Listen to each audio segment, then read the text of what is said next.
28 సంవత్సరాల నాటి అరుదైన ఫోటో చంద్రబాబు నాయుడు గారు, మహేష్ బాబు గారు వీళ్ళిద్దరూ కూడా ఒకే ఫ్రేమ్లో కనిపిస్తున్నారు. చంద్రబాబు నాయుడు గారు ఇక్కడ సినిమాకి క్లాప్ కొడుతున్నట్టు కనిపిస్తుంది. మరి ఏ సినిమా ఇది, మరి ఇప్పుడు ఎందుకు మాట్లాడుకుంటున్నామని చెప్పేసి కొంతమంది దీని గురించి మళ్ళీ తెర మీద తీసుకొచ్చారనమాట. మరి ఏ సినిమా, అప్పుడు అసలు ఎందుకు వీళ్ళిద్దరు ఒకే ఫ్రేమ్లో ఉన్నారు? సో ఈ రోజుల్లో అంటే ఇప్పుడున్న జనరేషన్ వాళ్ళకి ఏంటంటే ఒక క్రికెట్ ప్లేయరు, ఒక సినిమా స్టారు, ఒక పొలిటీషియన్ వాళ్ళు ఎవరన్నా అనుకోకుండా కలిశారు, ఏదైనా ఫోటోలు బయటకు వచ్చాయంటే కనుక ఖచ్చితంగా వాటి గురించి చాలా ఆశ్చర్యపోతూ ఉంటారు, వీళ్ళు ఎలా కలిశారు అది ఇదని చెప్పి. సో ఇది వరకు మాత్రం అంటే ఎర్లీ 2000s మాత్రం అట్లా ఉండేది కాదు.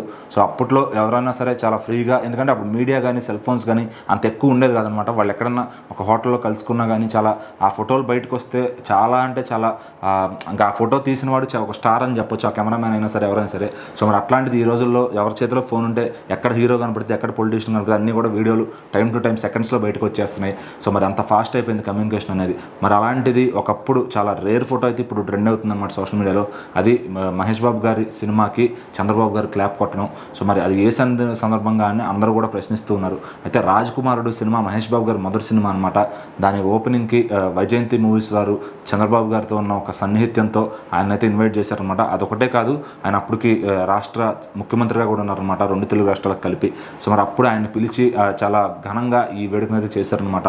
మరి కృష్ణ గారు అబ్బాయి హీరో అవుతున్నారు, ఒక సూపర్ స్టార్ కొడుకు ఎలా చేయబోతాడు ఫస్ట్ సినిమా, అది ఇది ఎన్నో అంచనాలతో అయితే సినిమా మొదలుపెట్టారు. సో రాఘవేంద్రరావు గారు ఫస్ట్ దర్శకత్వంలో వైజయంతి మూవీస్ వారు అయితే సినిమా నిర్మించారనమాట. సో రాఘవేంద్రరావు గారు కానీ వైజయంతి మూవీస్ కానీ చాలామంది స్టార్ హీరోలను తయారు చేసింది. సో అందులో మహేష్ బాబు గారు కూడా ఒకళ్ళు అనమాట. సో మరి రాజ్ కుమారుడు సినిమా ఓపెనింగ్కి చంద్రబాబు గారు అయితే రావడం జరిగింది. సో మరి అట్లానే వైజయంతి మూవీస్ వాళ్ళు తర్వాత ఇంద్రా సినిమా 100 డేస్ ఈవెంట్కి కూడా విజయవాడలో అప్పుడు చంద్రబాబు గారిని పిలవడం, ఇదంతా అంటే అటు వైజయంతి మూవీస్ అధినేత ఎవరైతే అశ్విన్ దత్ గారు ఉన్నారో ఆయనకి చంద్రబాబు గారికి ఎప్పటి నుంచో కూడా మంచి ఫ్రెండ్షిప్ ఉందని మనం చూసుకోవచ్చు. అలా ఆయన ప్రైమ్ టైంలో ఉన్నప్పుడు ఖచ్చితంగా చాలామంది అట్లా ఆయన్ని సీఎం గారుగా ఉన్నారు, ఫ్రెండ్లీగా ఉన్నారని చెప్పి కూడా, ఎందుకంటే సీఎం గారు అంటే చంద్రబాబు గారు ఎప్పుడు కూడా సినిమాలకు ప్రోత్సహిస్తూ ఉంటారు. ఇప్పుడు కూడా మనం చూడొచ్చు, సినిమా వాళ్ళు ఏదైనా అడిగితే వెంటనే దానికి కావాల్సిన ఏర్పాట్లన్నీ చేపిస్తారనమాట. సో మరి ఇప్పుడు కూడా అంటే దాదాపు 28 ఏళ్ళు అవుతుంది మహేష్ బాబు గారు ఫీల్డ్లోకి వచ్చి. మరి ఇప్పటికీ ఆయన సూపర్ స్టార్గా ఉన్నారు, ఇటు ఈయన సూపర్ సీఎంగా కూడా ఉన్నారనమాట. సో మరి ఈ ఫోటో ఇప్పుడైతే నెట్టింట వైరల్ అవుతుంది.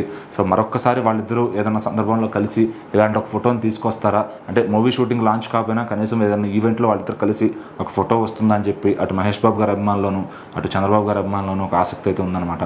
మరి చూడాలి ఇంకా ఎలాంటి కాంబినేషన్స్లో ఈ పాతవి బయటపడతాయి, అవి మళ్ళీ ఎవరు రీక్రియేట్ చేస్తారు, ఎలా చేస్తారు అని చెప్పి.